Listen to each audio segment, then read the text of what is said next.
If you take a rigid, uniform container and force an irregular shape inside, something has to break. Either the shape chips or the container shatters. Educational institutions worldwide operate under strict mandates to provide inclusive education, yet they consistently fail to produce equitable outcomes for children with special needs.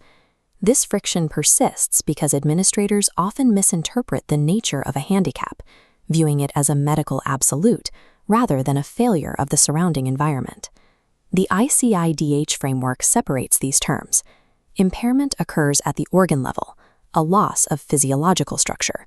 Disability describes the limitation of functional performance. A handicap is situation-specific, existing only when an unyielding environment transforms disability into disadvantage.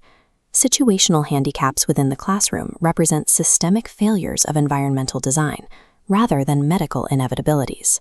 Schools often mistake physical presence for compliance, assuming that simply admitting diverse students into the building satisfies the requirements of inclusion. In any standard classroom, diversity in physical ability, mental capacity, and learning style constitutes the baseline. These differences are a permanent reality. While traditional models demand that students file themselves down to fit the school, rights-based mandates require the school to adapt its entire structure to serve the student. The United Nations General Comment No. 4 defines inclusion as an active process of systemic reform, requiring changes in content, methodology, and institutional structure. Inclusion requires the active, ongoing engineering of an environment designed to neutralize physiological and cognitive barriers. Schools frequently confuse four distinct operational models: special education, integrated education, mainstreaming, and true inclusive education. Special education functions as a model of segregation, rooted in the assumption that certain children require exclusive, separate environments to receive an education.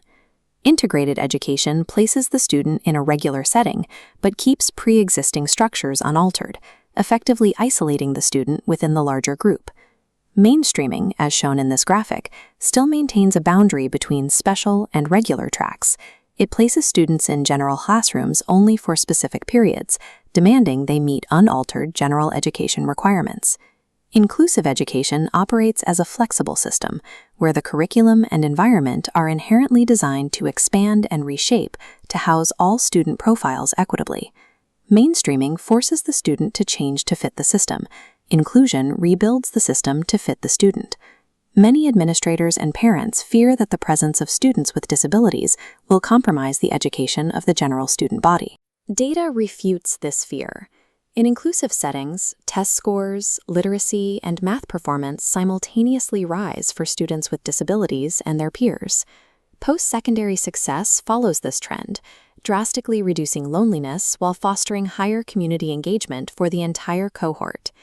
Universal design for learning benefits every student by providing multiple means of representation and engagement, allowing every learner to find their optimal entry point.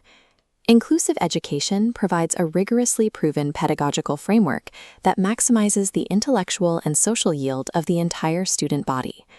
Translating these data points into reality requires a total architectural overhaul of the school's daily operations. This diagram illustrates an inclusive ecosystem. First, administrators enforce a zero refusal policy at entry, ensuring adapted transport. Second, schools train all staff to execute differentiated instruction. Finally, parents and wellness programs extend inclusion into sports, arts, and social spaces.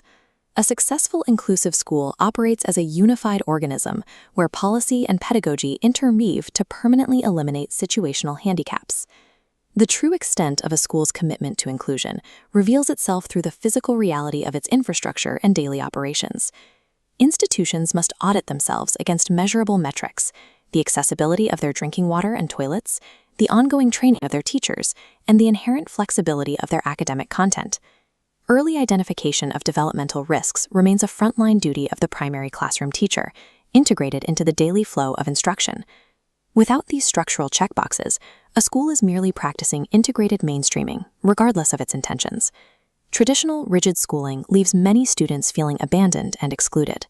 An engineered, inclusive system ensures that every learner is welcomed and involved. Diversity represents the baseline of the human experience. Our educational architecture must be engineered to expect it, accommodate it, and elevate it. Equitable education occurs when the system itself absorbs the burden of adaptation, neutralizing the handicap and allowing the potential of every student to take root.